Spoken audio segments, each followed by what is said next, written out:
Le plateau de la tranche info sur Canal 10 place maintenant au débat dans le Focus, un débat d'actualité. On est parti pour 1 heure maintenant et autour des tables, et on va faire un petit tour de table, on va présenter tout le monde. On va commencer par Raphaël Lapin qui est docteur en droit. Bonsoir Raphaël. Bonsoir Harold. Merci d'avoir accepté l'invitation. Bonsoir aux Guadeloupéens et aux Guadeloupéennes. Yes.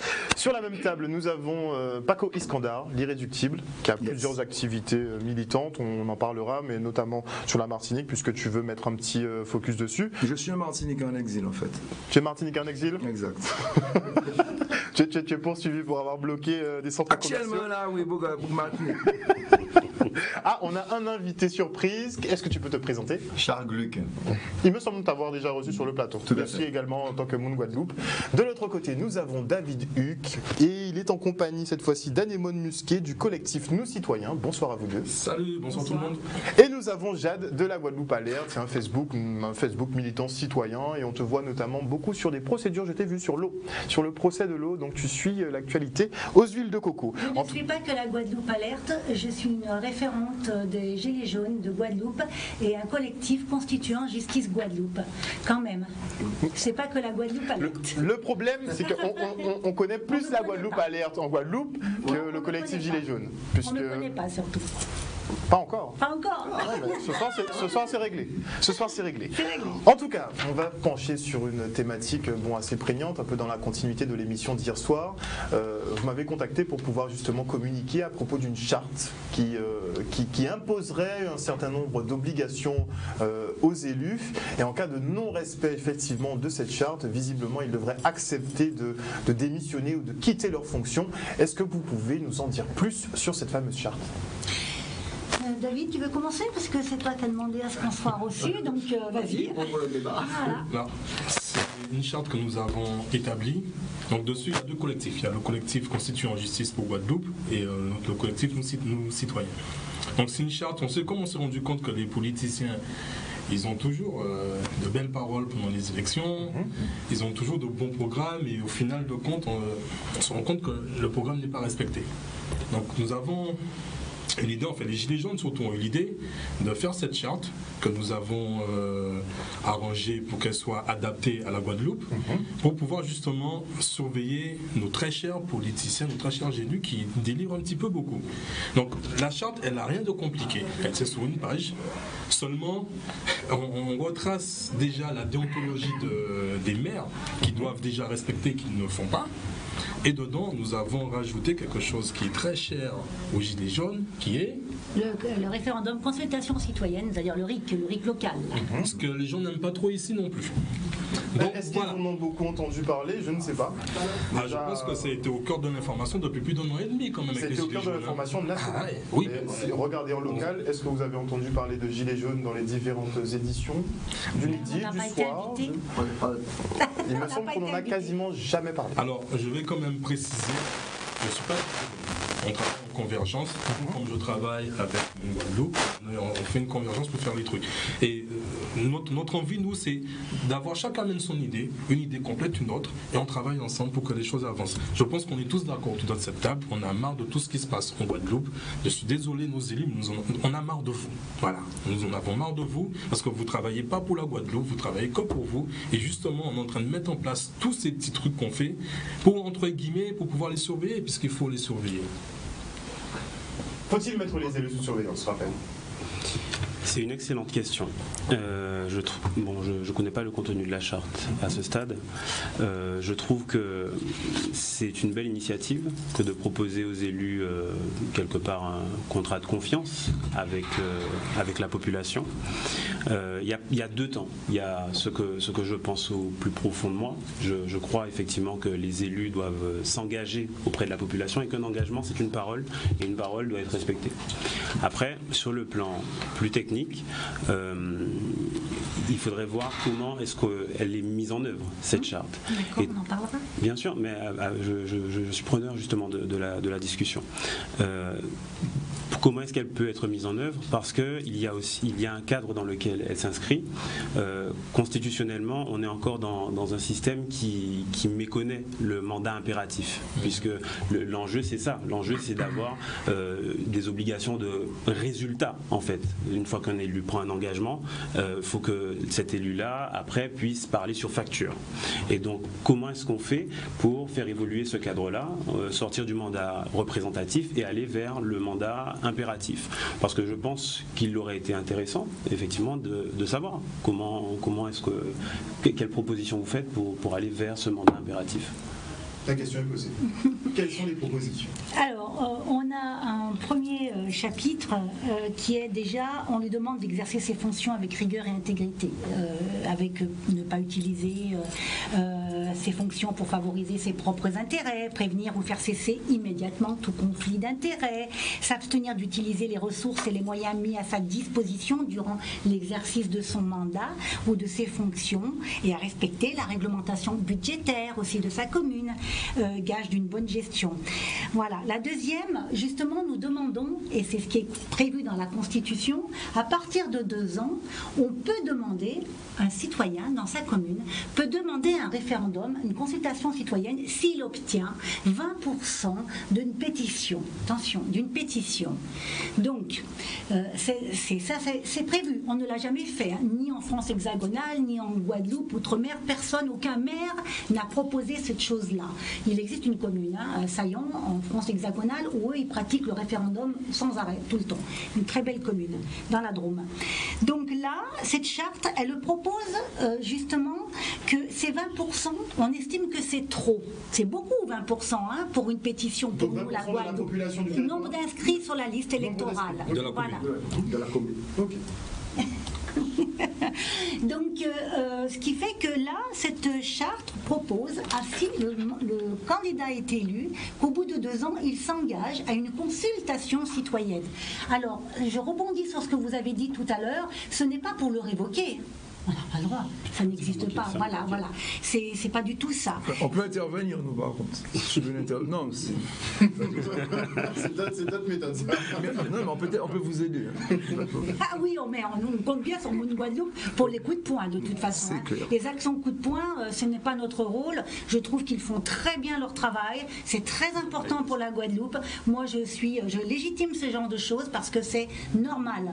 À partir d'un moment que la population soit exaspérée et qu'il y ait des personnes qui prennent en main la Guadeloupe par des actions coup de poing, mais c'est tout à fait normal. Autrement, on serait qui? Alors, Jade, on fait des coups de poing, mais avant de donner des coups de poing, on donne des coups de tête.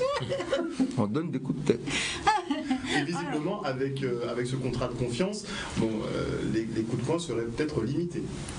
Ah ben... Ce serait peut-être même plus nécessaire si effectivement... Ça nous fera des vacances. En fait, Au contraire, peut-être que ça ne va pas aller et qu'ils seront obligés de faire des coups de poing, des coups de tête ou des coups de poing. Bref, je voulais finir ma phrase. Donc justement, ce candidat, s'il est élu, il s'engage à faire une consultation. On lui demande, une fois élu, d'ouvrir une page sur le site de la mairie où le citoyen peut commencer à poser des questions, des suppositions, pourquoi pas des idées, pourquoi nous aussi on peut s'impliquer dans la politique de notre région et de notre commune surtout. Donc là, par contre, il s'engage à 10%. On dit, et il dit, le seuil de 20% des inscrits est extravagant. Parce qu'on pense qu'il est extravagant. Ça fait beaucoup. Donc là, on lui demande... Vous devriez rabaisser le seuil donc à 10%. Oui, c'est ça. Et on est très surpris de voir que beaucoup de candidats ont mis ça dans leur programme. C'est-à-dire, ils disent, mais nous, même pas 10%, donc on est trop... Oui, dans leur programme. Voilà, c'est pour ça. On n'est pas encore élu. Mais c'est pour ça que justement, ils disent ça dans les paroles, mais comme on leur dit, oui, mais là, vous signez. Donc, votre programme, cette phrase-là, vous signez avec nous. Donc, on la prend, on l'acte. Et la dernière, donc il n'y en a que 3, La dernière, oui, c'est le mandat impératif, mais d'une façon très modérée. C'est-à-dire qu'il peut y avoir dans cette consultation citoyenne la question: êtes-vous content de votre maire et de son équipe? C'est tout. Donc les candidats qui ont signé, parce qu'on en a quand même beaucoup qui ont déjà signé, nous disent c'est très bien ça. Il y en a que ça leur fait peur, hein. Mais il y en a qui disent c'est très bien parce que ça nous permet au bout de 2 ans et demi de mandat de savoir où on en est, de se repositionner, de se remettre en question, soit d'avancer ou soit se dire allez on continue quoi. Donc il y en a qui voilà. Mon Dieu. Raphaël, sur la faisabilité. Moi, j'aurais même été plus loin que le RIC en tant que tel. Non, mais c'est vrai, j'aurais posé des questions de manière très régulière, puisque ce qu'a révélé, je crois, le mouvement des Gilets jaunes, c'est la nécessité de recréer des espaces d'expression démocratique, et ce, au niveau le plus local. Moi, le sentiment que j'ai, c'est que la population, nos concitoyens, ce qu'ils veulent, c'est avoir le pouvoir dans la main. C'est savoir, voilà, je vais appuyer sur un bouton, on est dans un pays, on est à une ère. Oui. On est à une ère où on a un nouvel invité sur le plateau. Oui, quand même. Mon frère, cette émission-là, elle va être culte, hein, je te le dis tout de suite. Non, mais l'émission va être culte. Moi, je ne sais pas ce qui se passe. On va mettre la surprise en stand-by. On va laisser Raphaël finir le propos. Oui, donc ce que je pense, c'est qu'effectivement, on est à une ère où on peut s'exprimer à tout moment avec son téléphone, et ça aurait été bien. Pourquoi pas qu'on puisse s'exprimer sur le développement de sa commune directement en appuyant il y a une décision qui va être prise par le conseil municipal avant même qu'elle soit inscrite à l'ordre du jour. Les outils numériques en fait. Qu'on exploite les outils numériques pour pouvoir faire s'exprimer le maximum de personnes. Moi, je trouve que c'est une très bonne idée. C'est une bonne idée ce que vous dites, parce que c'est un projet qui peut faire de l'embauche dans les mairies pour cette fonction-là et pouvoir ouvrir une consultation citoyenne dans la commune, 32 communes. Mais est-ce que la législation le permet ? Alors, est-ce que la législation permet à des collectivités de consulter sa population ? Oui. Oui, c'est pas une difficulté ça, que des collectivités consultent la population. Est-ce que la contractualisation de ce contrat de confiance est une garantie en soi ? Là, alors, je vois où tu veux en venir. Là où il va y avoir un enjeu, en revanche, c'est sur plutôt ce contrat de confiance, effectivement. Voilà. C'est le mandat impératif. On a un article dans la Constitution qui dit que tout mandat impératif est nul. À savoir, est-ce qu'on pourra révoquer avec ou sans coup de poing ou avec coup de tête préalable des élus? Là-dessus, on va se retrouver avec une difficulté qui est une difficulté constitutionnelle, que quel que soit le dispositif qui pourrait être pris, il ne pourra pas aller jusqu'au bout. Alors, on a face à ça, et c'est pour ça que, pour le coup, j'aimerais bien qu'on aille encore plus loin dans cette réflexion-là. On a face à ça un certain nombre de questions. À quoi sert encore le vote ? Pour moi, à un moment donné, il faudrait qu'on se pose les bonnes questions. Est-ce que finalement, on ne se cache pas derrière son petit doigt et on ne se dit pas que finalement, le vote tel qu'il est pensé au départ n'est pas déjà le moyen de révoquer des élus? Pourquoi est-ce que le vote ne fonctionne plus? Qu'est-ce qui s'est passé à un moment donné? Pourquoi est-ce qu'à un moment donné... Comment ? Par rapport au vote blanc, ça pose une problématique. Il faudrait. Moi, je suis pour reconnaître le vote blanc, mais même sans aller jusque-là, on a déjà à un moment donné la possibilité de révoquer les élus dans les urnes. Un élu qui ne donne pas satisfaction, mais je ne comprends pas pourquoi est-ce qu'on ne se mobilise pas pour le remercier. Ben oui. On va t'emmener un t-shirt, mon Guadeloupe. T'es un bon mec, t'es un bon. Il y a forcément des explications logiques et rationnelles au fait qu'il n'y ait pas de sanction. Peut-être que la sanction, justement, n'est pas possible avec le système de vote actuel et la non prise en compte, justement, des votes blancs qui, finalement, l'emporterait à chaque élection. Non, mais c'est une petite magouille interne, ça. Alors, c'est fait exprès. Si je me permets d'intervenir, et peut-être que M. Lapin me corrigera, je vais peut-être dire une erreur, mais personnellement, dans ma tête, j'ai l'histoire du vote blanc, c'est qu'on peut voter blanc dans un bureau de vote. On peut, si le vote blanc atteint 50%, ça annule l'élection dans le bureau de vote. Apparemment, c'est vrai ? Alors, je ne suis pas spécialiste du droit électoral, mais je crois qu'effectivement, quand il y a une certaine quote-part de...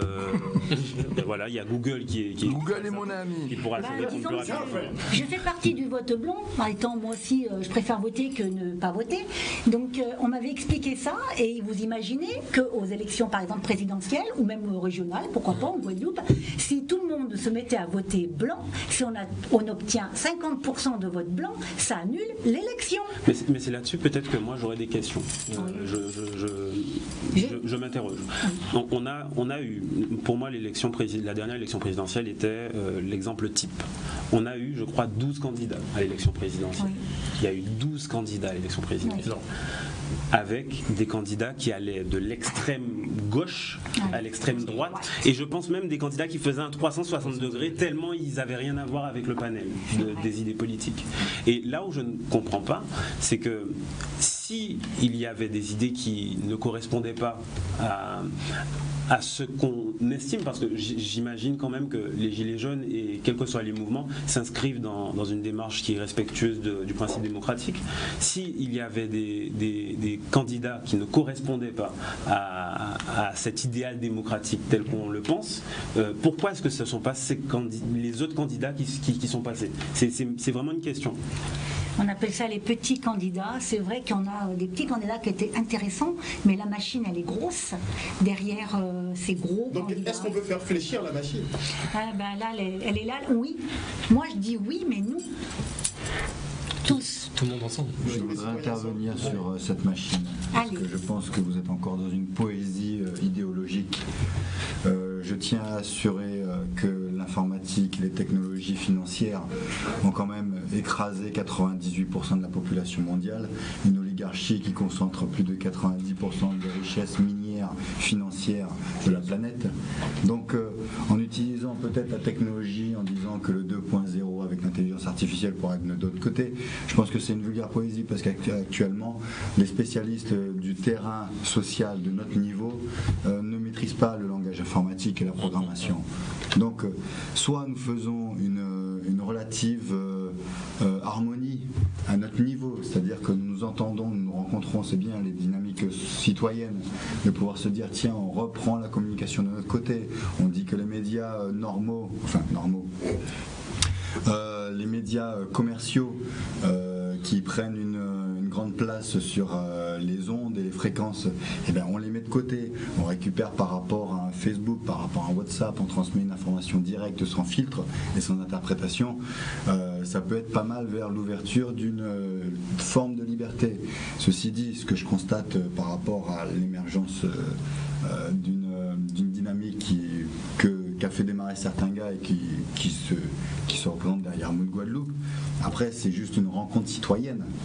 Donc ce sont quand même plusieurs gars et filles qui se sont dit bon, il y a un bordel, je comprends pas, bon je m'entends bien avec toi, qu'est-ce qu'on peut faire? On va faire ça, on va essayer de parler à un tel. Ah ouais, mais il répond pas. Parce que lui il se cache derrière son outil, ah, mais j'ai mon mandat, et puis t'as un filtre secrétaire, comptable, financier, expert, et puis avocat. Et moi je dis mais mon gars, t'es payé tous les jours pour répondre. Et lui il se cache.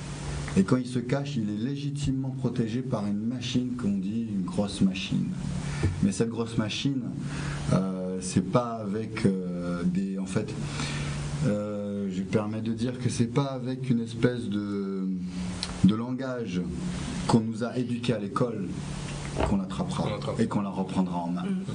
Il faut vraiment se dire que le 3.0 va être, si on arrive avec des gens de notre niveau à programmer de l'intelligence artificielle qui commence à dominer l'intelligence artificielle financière qui nous contrôle déjà depuis 2 ans et demi parce qu'elle est active. Ah, donc pour toi l'enjeu est à un tout autre niveau. Il y a une globalisation, je vais me permettre d'utiliser ce terme, qui a envahi une grande partie des pays du monde. Il y aurait 4 États encore hors de la machine bancaire qui a pris l'emprise de grandes parcelles de nos forêts qui sont en train de brûler, entre guillemets, peut-être volontairement. En tout cas en Australie, apparemment certains feux étaient volontaires. On va pas... Voilà, je ne veux pas ouvrir le débat, mais en fait, même les médias n'arrivent même pas à dire nous avons des experts scientifiques, on forme des gens en expertise scientifique pendant des années, et après, devant un média, ah, c'est peut-être que. Tu n'es pas expert. Oui, mais bon, le double discours, on connaît, surtout en politique. Donc, voilà. C'est vrai que ça, c'est particulièrement complexe. Donc, en plus simple, donc nous avons à prendre la machine, intelligence artificielle et l'informatique pour court-circuiter les médias poétiques et dire que nous créons nos propres canaux de discussion pour se rejoindre sur des cohésions sociales telles que le représente ce papier, parce qu'un élu c'est un membre de notre collectivité sociale, et lui dire ben mon gars t'es mon représentant et puis vas-y on travaille en équipe. On pourrait supplanter pourrait supplanter ce système, tu penses? C'est-à-dire le système En place. décrit Oui. par monsieur. J'ai beaucoup apprécié son intervention parce que c'est à peu près ce sur quoi portait ma thèse en droit. Ma thèse en... Il va avoir un t-shirt là. Ludovic. J'ai déjà ce t-shirt là. Imprime le t-shirt, Ludo. Ah non, mais il a des bouquins, tu devrais le lire aussi. Oui. Sur l'autonomie, tu devrais lire ça. Oui, j'ai vu ça. C'est vrai? Oui, ça m'intéresse. Putain, bon, je l'ai senti au karma, On a je l'ai commencé senti. à parler On en de ça. parlait déjà. Ça m'a plu. Ça. Bon, du coup, Oui. Les éloges, on va marquer quand même une petite page de publicité, on reprendra les éloges pendant la coupure pub et on revient avec nos invités en plateau. A tout de suite.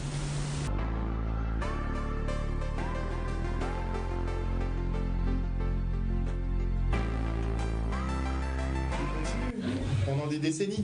De retour sur le plateau du Focus, et bien on va continuer un petit peu le débat hors antenne, vous vous en doutez, mais on va revenir justement avec Raphaël Lapin et on enchaînera avec vous justement sur le fait qu'il ne faut pas trop s'éloigner et pas trop se connecter peut-être, enfin vous nous expliquerez votre point de vue. Raphaël.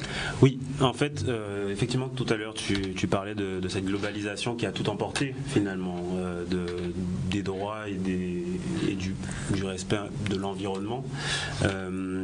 Pour moi, on est raccord là-dessus aussi. Pourquoi?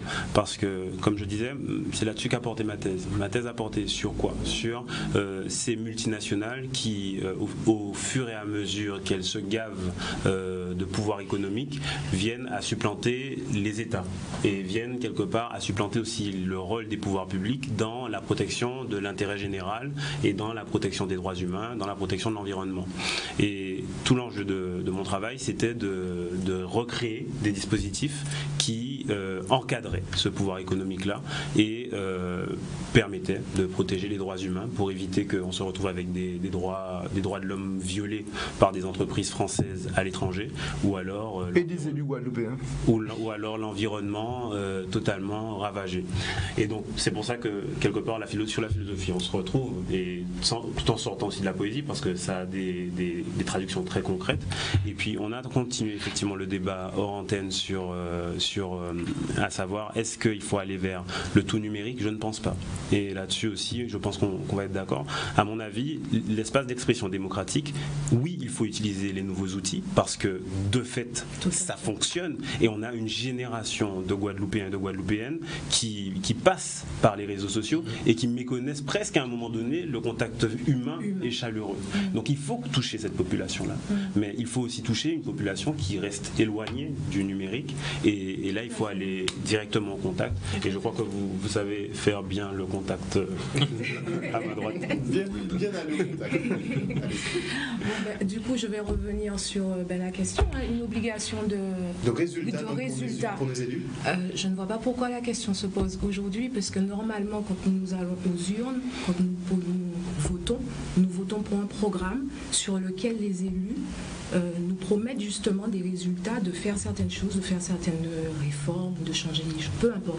Donc normalement, la question de résultats, elle ne se pose même pas. Simplement, Normalement. On n'est pas dans un cadre normal. voilà, ça aurait été le monde parfait. Mais il se trouve que justement, par rapport à ce manque de résultats, l'idée de la charte, elle est certes nouvelle ici, en Guadeloupe, pour certains élus, mais elle est tout à fait justifiée et justifiable. Parce que nous votons pour avoir des résultats, nous votons pour certaines personnes qui nous promettent mon Dieu, mais en fait qui font rien du tout. Et qui, une fois élus, Voilà, se permettent de nous rabaisser, de nous dire nous n'avons pas le droit d'aller au parloir, nous n'avons pas notre mot à dire. Excusez-moi, une mairie, quand les personnes vont en mairie, une mairie c'est fait pour accueillir le peuple. Quand on est élu, on a voté pour un maire, quand on a voté pour un élu municipal, c'est pour donner un résultat. Donc, comment se fait-il que quand nous allons dans des administrations, nous allons dans des municipalités, nous demandons à ce que nous ayons des informations, pourquoi tout d'un coup, comme à l'effigie de Montgomery, pourquoi est-ce qu'on appelle des gendarmes? Pourquoi on appelle les... Je ne comprends pas. C'est quoi, qu'est-ce que c'est devenu cette histoire? Donc en fait, finalement, nous votons pour des personnes qui, une fois élues, n'en ont rien, excusez-moi, n'en ont rien à foutre du peuple. Et c'est ça, parce que quand nous allons après en privé, on a des appels privés, on prend des contacts et tout, ces personnes nous disent oui mais on n'a pas le droit, oui mais on ne pouvait pas, oui mais excusez-moi mais les autres ont débarqué devant Kazan, ils ont demandé moi faire campagne Bazot, ils ont demandé moi à faire tout ça il y a fait rassemblement Bazot, ils ont demandé moi mettez Kazan à disposition Bazot, c'est bien pour Mbita. Je suis désolée. On est élu, mais ça fait pas de toi que tu es quelqu'un à part. Je suis désolée. Et le parloir, le fameux, je reviens sur le fameux congrès des élus. Mais justement, parloir là, c'est pour le peuple. Là. On en a parlé tout à l'heure. C'est pour le peuple, je suis désolée. Donc les personnes qui se permettent de nous rabaisser, de nous faire presque de nous menacer, parce que ça va jusqu'à la menace hein, quand même. Des fois, ça arrive jusqu'à nos familles. Hein. On vit dans quel monde là? On vit dans quel monde? Et moi j'aime bien dire en fait que je suis défendresse des petites minorités en fait. Moi je suis vraiment pour les minorités et c'est pour ça que je suis revenue sur ce que Charles disait. Oui, j'ai pas voulu t'appeler par ton prénom sur le plateau en fait. On peut. C'est fait. Donc en fait, effectivement, l'intelligence artificielle, effectivement l'informatique, oui, ce sont des nouvelles technologies, il faut qu'on s'y habitue, il faut qu'on s'y adapte. Mais n'oublions pas que nous avons des générations qui ne connaissent pas ces outils. Donc oui, nous allons faire un travail informatique, nous allons faire un travail sur la logistique artificielle, mais aussi nous ne devons pas oublier le terrain, parce que mine de rien, finalement c'est le terrain qui donne du résultat.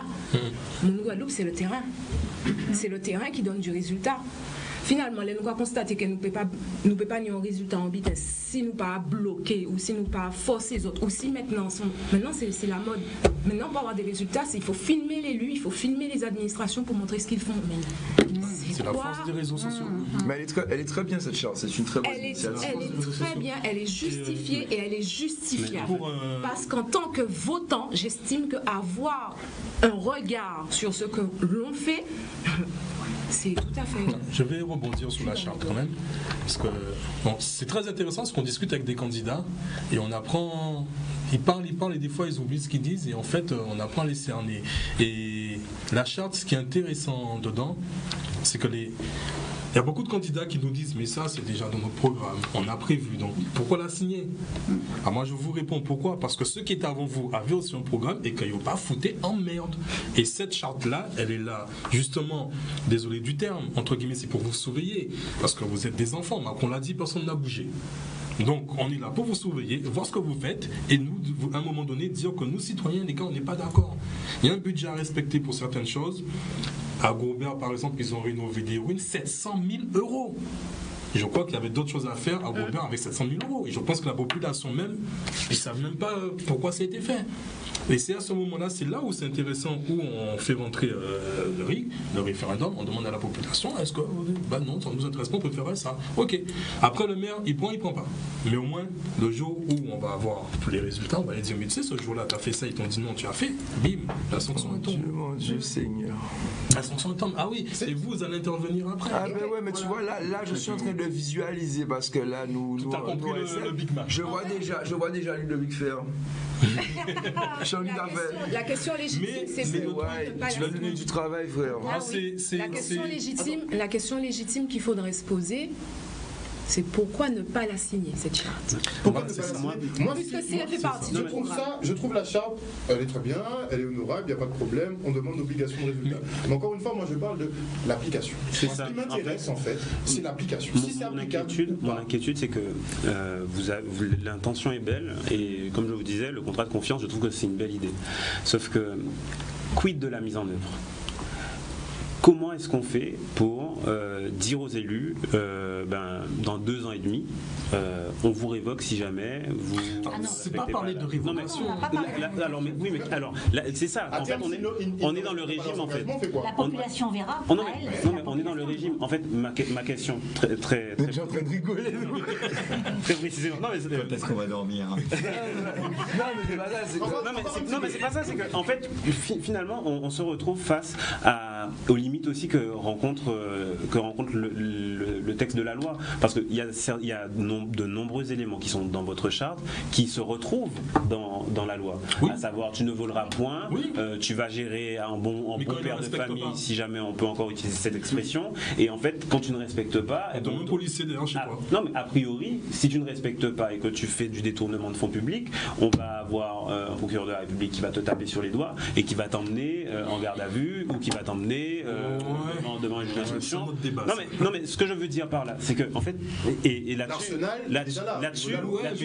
c'est là-dessus en fait que je veux porter la discussion, c'est que la charte sur le principe, c'est une idée, mais moi ce que j'aurais voulu, c'est dans la mise en œuvre une innovation qui puisse permettre. Alors il y a le shaming aujourd'hui. Est-ce que le shaming sera suffisant quand on voit qu'on est en période électorale et qu'on constate que le shaming et le bashing est permanent? Est-ce qu'on pense que c'est suffisant? Là où pourrait-on traduire? Le shaming, c'est faire honte, et bashing, c'est faire honte en fait. C'est sortir sur la place publique. Oui, c'est quand le mec à la mairie. Mais c'est quoi déjà honte? C'est ça. Il faut t'imaginer. En fait, on l'a vécu dernièrement, c'est Desjardins à la mairie de Saint-François qui nous a dit je suis là comme ça, je suis incompétent. Voilà. Et juste pour finir sur cette histoire de mise en œuvre, si je retrouve le fil de ma pensée, en fait, ce que j'aurais voulu savoir, c'est est-ce qu'on ne se cache, encore une fois, pas derrière son petit doigt pour éviter de parler de problèmes de fond, de problèmes qui sont des problèmes du clientélisme, des problèmes qui sont des problèmes de, on s'organise pour je vais pas rentrer dans trop de détails parce que c'est pas le lieu, mais pour se cacher derrière son petit doigt et refuser d'appeler un chat, l'accaparement de notre démocratie, le cautionner encore. Moi, c'est ça en fait. Le problème de fond, c'est est-ce que notre démocratie n'est pas accaparée et comment est-ce qu'on fait pour rendre au peuple le pouvoir concrètement, vraiment. Grande question. Alors, sans pour autant être dans la poésie. Alors. Rouge, vert, noir, déjà. C'est pas tout de suite, hein? Non, mais j'ai des tics depuis 48 heures, j'ai des espaces de rouge, vert, noir. Madinina, je la connais, en tout cas, Bazot. Non, on va voir le monsieur Jade. Je pense qu'il est très intéressant aujourd'hui de penser à passer une convention. Pas qu'avec Moun Guadeloupe et la section gamme, parce que tu connais la qualité de notre travail, d'accord? Oui. Mais éventuellement aussi avec les syndicats. C'est-à-dire qu'il faut t'entourer de personnes, de groupes d'action ou dans certaines démarches qui vont venir aujourd'hui. On va les dire clairement, on va aller concrètement, nous avons fait la police des polices. Parce qu'il te faut des huissiers aujourd'hui. Ça veut dire qu'aujourd'hui, tu proposes ta charte. Exactement. Donc, on a quand même un projet derrière. On ne fait pas ça comme ça et après, on ferme le cahier et on a oublié. Alors, dis-nous. Dis-nous comment tu parler. Alors, vas-y. Je retourne et on n'aura même pas parlé du sujet qu'on est venu. On est venu pour parler d'un sujet. Vas-y. Donc, et M. Lapin, il va peut-être approuver et même peut-être nous aider dans l'avenir. Nous allons créer un observatoire. L'initiative vient de David. Cette idée, il l'a depuis très longtemps. Et je lui donnerai toute la force pour arriver à créer cet observatoire. Un observatoire, il n'y a pas besoin d'être 50. À partir du moment où l'observatoire observe. Voilà. À partir d'un moment qu'on fait un signalement. L'observatoire, il dénonce aussi. Il dénonce, mais la sanction. Je parle avec on avait un observatoire des prix, les prix ont changé? Non. Donc observer, c'est une bonne chose. Nous, ça fait longtemps qu'on a observé qu'en fait, Bernier, c'est un mythe, tu vois. Et pourtant. Je vais revenir à l'observatoire, parce que c'est très important que les Guadeloupéens savent qu'on ne fait pas du pipi de chat. C'est-à-dire que derrière un observatoire, il n'y a pas besoin d'être 50. Il suffit déjà à ceux confinés qui, par chance ou malchance, on va dire, n'auront pas été élus. Ça serait bien que si on donne des signalements d'une commune qui dysfonctionne complètement, ça légitimera l'observatoire. Donc on ne va pas en finir là. Et cet observatoire peut très bien travailler, comme tu dis, Paco, avec les syndicats, s'ils nous acceptent, parce qu'on ne va pas toujours accepter. Hein. Tu peux trop t'entourer de syndicats. Enfin, on ne va pas parler forcément de Moun Guadeloupe. Oui. Il te suffit tout simplement de faire en sorte que dans une commune, tu peux aussi faire appel à des citoyens, tout simplement. On a rencontré une jolie communauté de jeunes de Saint-François. C'est des mecs aujourd'hui, t'inquiète pas, ils vont te trouver là où il faut. C'est-à-dire que il te suffit, sans passer forcément par un syndicat, mais monter un conseil citoyen, venir monter une petite opération de communication, de venir te réunir avec eux, dire voilà, aujourd'hui, voilà ton projet, parce qu'il faut leur expliquer sur le terrain. Oui. Donc, les gars, gaz, vous avez bon gaz, vous leur expliquez, et à ce moment-là, vous demandez aujourd'hui qui est-ce qui se porte volontaire pour pouvoir assurer ce conseil de surveillance. Tout à fait, Et vous mettez en place des postes, donc c'est tout à fait faisable. Vous savez, je vais rebondir parce que c'est tout à fait en lien. Ce qu'on a fait avec les frérots sur Saint-François, ça a motivé en fait la population. C'est-à-dire qu'en fait, des moments, par rapport à tout ce dont on parlait tout à l'heure, les gens oublient leur pouvoir. Et en fait, ils ont juste besoin de pas grand-chose, juste qu'on leur montre l'exemple. Et puis aussi qu'on simplifie le langage. Parce que des moments, on utilise des termes, c'est non, il faut simplifier le langage, les emmener, je ne dirais pas par la main, c'est pas des enfants, mais leur montrer les gars, c'est possible. Juste bêtement. Nous rentrons à Dissa dans mairie. Nous vous sortir avec combien de monde? Là, n'importe quel moment, tu peux rentrer dans ta mairie, on te montre le chemin, on t'inspire et ensuite tu te prends en main. Donc aujourd'hui, je vous montre à vos citoyens dans chaque commune, les gars, vous avez une possibilité de pression sur vos élus. Exact. En plus de ça, la plupart des élus, normalement, habitent dans leur commune. En Guadeloupe, tu sais où il habite. Donc si tu veux venir poser ton cas devant chez lui avec ton chapiteau, il y a moyen. Donc c'est une question, je dis vraiment ça au peuple guadeloupéen. Notre problématique aujourd'hui, le pays marche à l'envers parce qu'on a toléré trop de choses et qu'on n'a pas rempli notre part du boulot. C'est-à-dire qu'en fait, on a misé sur des poulains, on n'a pas été vérifié. Donc ça veut dire qu'aujourd'hui, on s'en prend à qui?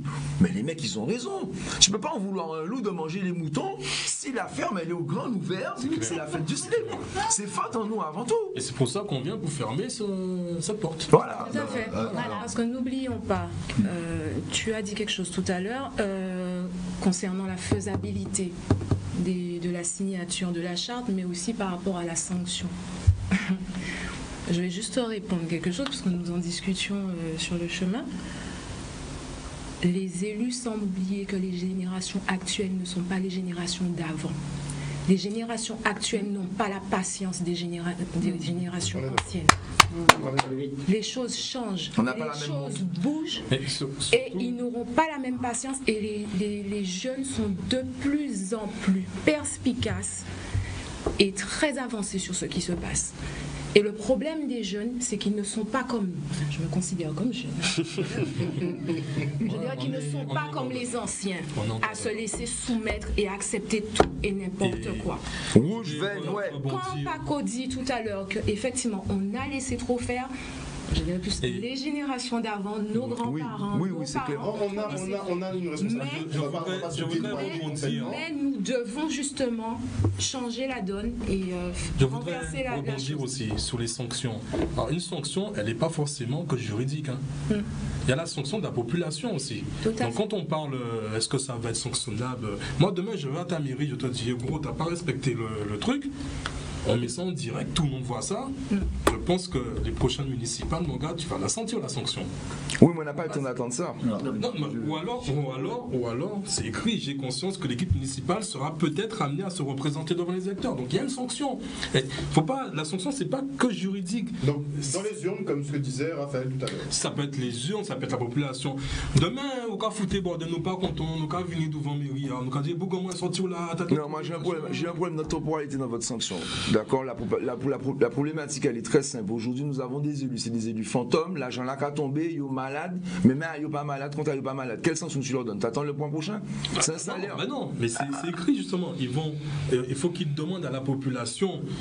Mais s'ils ne demandent pas, si c'est pas... On est là pour faire respecter la... Et d'ailleurs, je vais juste préciser un point. Ludovic, je vais préciser un point. C'est qu'on ne peut pas intervenir avant 2 ans, parce que c'est la loi qui le dit. Mais dans cette loi aussi, il est dit au maire qu'il doit, au bout de 3 ans, c'est ça, il doit aussi lui se renseigner auprès de la population. Comment on fait dans des cas spécifiques? Le préfet de la Martinique qui me pose un problème, comment je fais pour le faire sortir de là? Mais tu vas voir du préfet, moi je sais avec les maires. Mais peu importe, on parle des élus. Les élus ont obligation de résultat. Le préfet est nommé par les élus. Des élus qui ont des responsabilités de nous protéger aussi et de nous servir. Oui, mais si on les prend à la base. Quand tu m'as nommé un préfet qui protège pas ma population, parce que la Martinique c'est ma population. Là, ça rentre pas dans le cadre de la charte. Mais attends, ta charte c'est quoi pour les maires? Oui. Ben oui, c'est le maire citoyen, c'est ce qu'on dit depuis le début. Que pour des maires? Pour l'instant, oui. Donc Chalus, il est au calme, quoi. Pour l'instant, oui. Il y a des régionales après. Pour l'instant, oui. Là, Chaque élection, il y aurait une charte adaptée. Il faut partir de la base. Ah oui. Oui, mais il faut partir de la base. C'est que les maires. Il faut un début. vrai, il faut bien qu'on... Vous voyez, ils font des coups de poing et nous, on s'occupe des politiques. Voilà. Moon Guadeloupe, c'est vraiment apolitique, apartisan, nous aussi d'ailleurs, hein. Mais ils s'en occupent pas. Eux, ils s'occupent des citoyens et ils vont aider, ils ramènent de l'eau. C'est très bien, il faut ça. Nous, on s'occupe des politiques. Pour ça qu'on a toujours autant Ce qui n'empêche d'accord. pas de travailler ensemble. Non, mais en fait, Jade, on s'occupe de ça, mais en fait, c'est qu'on a tout simplement des stratégies d'approche différentes. Voilà, c'est tout à fait. Parce que eux, en fait, ils imposent l'obligation de résultat. Oui, voilà. Oui, mais parce que c'est... Ça, c'est une sanction. Ça, c'est une sanction qui n'est pas juridique. C'est pas vraiment une sanction, parce qu'ils demandent l'application d'un cadre légal. Justement, mais ils refusent de le faire. À un moment donné, ils voient que tout le monde est souré. Oh putain, bon, on va présenter moi là, machin. Mais c'est pas vraiment une sanction. Pour moi, c'est une obligation. Non, on t'impose. À la limite, on n'est pas vraiment dans une sanction parce que c'est une mise en œuvre.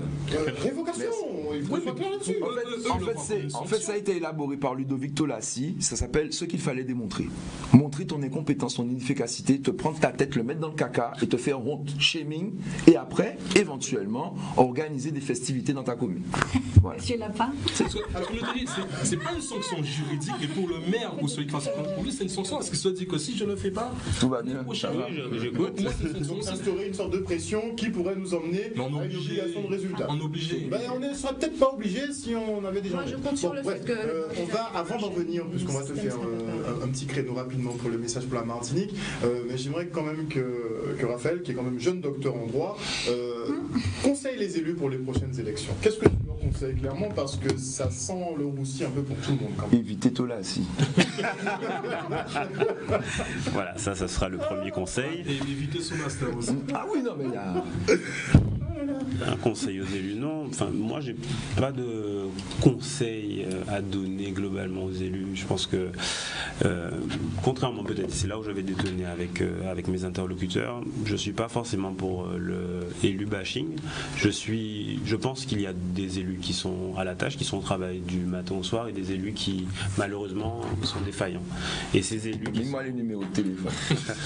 et les élus qui sont défaillants, je suis peut-être naïf là-dessus, mais j'ai envie de croire que la démocratie peut tourner la page de nos défaillances, et plus le temps passe, plus on va vers des moyens de communication performants, plus j'ai envie de croire que cette page-là va se tourner vite. On l'espère en tout cas. Ça arrangerait tout le monde, que ça se passe dans le calme, la joie et la... Qu'on s'en pointe avec moi aussi. tranquillement. C'est ça. Et avant de se quitter, il y a pas mais je serais quand même très ravi qu'on se refasse une émission dans quelques semaines avant les élections avec Jade, parce que je pense que là, elle est en train de encore augmenter le level, parce que je suis très intéressé. J'aurais aimé dire beaucoup plus de choses, mais... On a le tournage des semaines. Mais Jade, ce que tu ne sais pas, c'est que t'es Canal 10. C'est la maison du peuple. Ouais, on a fait le baptême. Ça, je suis en train de découvrir. On va t'appeler pour ta première communion. Très bien. Mais par contre, Parce que j'appréhendais le plateau. Oui. Vous avez vu, Non, monsieur ce qui Lapin. est important, c'est rouge, vert, noir. Ce qui s'est passé aujourd'hui là, encore, je suis très soulagé de voir que les 5 Martiniquais qui ont été arrêtés lors de, pour moi, ce que j'appellerais le procès de la honte pour la République française, que je qualifierais de criminel, 13 janvier 2020, il faut l'enseigner à ses enfants. Il y a eu 5 jeunes qui se sont fait arrêter. Ils sont sortis cet après-midi. Je vais faire très concis parce que je sais que ce n'était pas prévu. C'est moi qui tapais l'incruste, d'accord? Et je remercie Canal 10 pour cette audience en solidarité et sensible à ce qui se passe en Martinique. Moi, je m'adresse en obligation de résultat.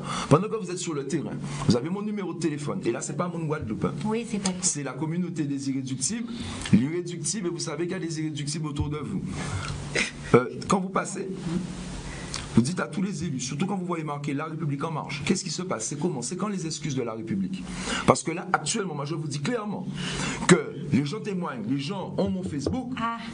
Moi, hier soir, j'étais à deux doigts de brûler ma pièce d'identité. On a une information importante qu'on n'a pas pu donner. Tu vas aimer. Je vais aimer, vas-y. On a refusé de signer avec La République en marche. Non. Il faut que tu ailles les voir et tu leur dises qu'est-ce qui se passe avec la Martinique. C'est une honte. Et la miss qui est ici là. Sista, moi je t'envoie un message. Où sont ses parents? Ses parents me voient. The breast tell them dans mes yeux, look into my eyes. Ma soeur, tu peux être tout simplement une miss pour une année, ou l'héroïne l'héroïne de toute une vie, pour l'éternité. Tu prends ton écharpe, tu la déposes et tu demandes des excuses à la République française pour ce qui s'est passé en Martinique. Elle n'a pas le droit de s'engager. Non, attends, écoutez sans qu'à dire. Il n'y a pas d'histoire de ta part. Il y a quand même mettre la geôle, il y a quand même mettre la geôle. Pas la geôle, mais Miss là, il est sauté. Eh bien, il est sauté. Ça veut dire quoi? Pour moi, vous savez qui c'est la Miss pour moi actuellement? Je vois à peu près de qui. Dis. Madame de la Martinique qui est venue sur ce plateau. Anicia Berton, oui. Mitala qui mise en moins actuellement là. Tu comprends ce que je veux te dire?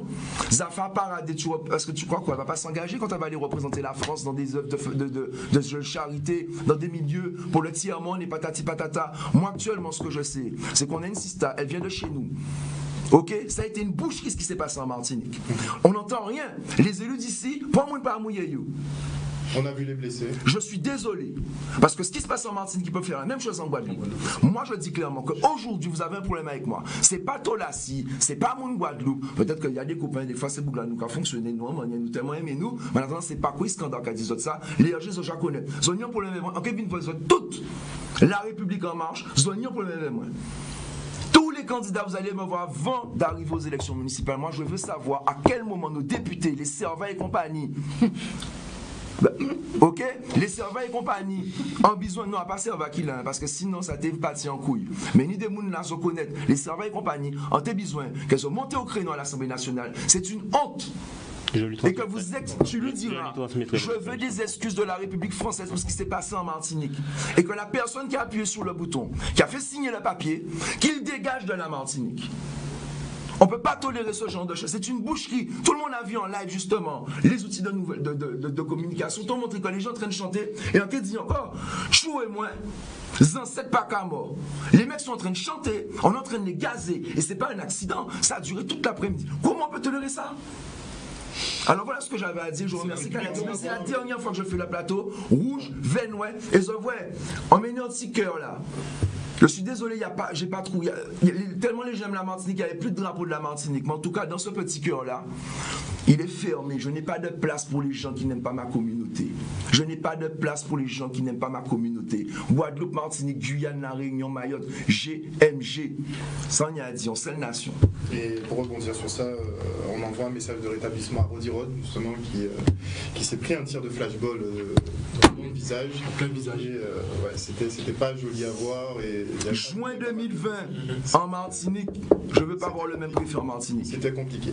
En tout cas, merci à vous tous d'être venus sur ce plateau ce soir. La Guadeloupe Alerte, on se voit bientôt. Hein, sans nous, promis. Sans nous. On aura plus de temps pour échanger. Juste pour finir. Tu peux pas. Ah oui, parce que Le plateau suivant est déjà là. Donc, mais on se reverra. Vous inquiétez pas. Merci encore d'être venus sur ce plateau. Chers téléspectateurs, on espère que vous avez passé un bon moment en notre compagnie. La France Info revient demain à 18h30. Passez une excellente soirée sur Canal+.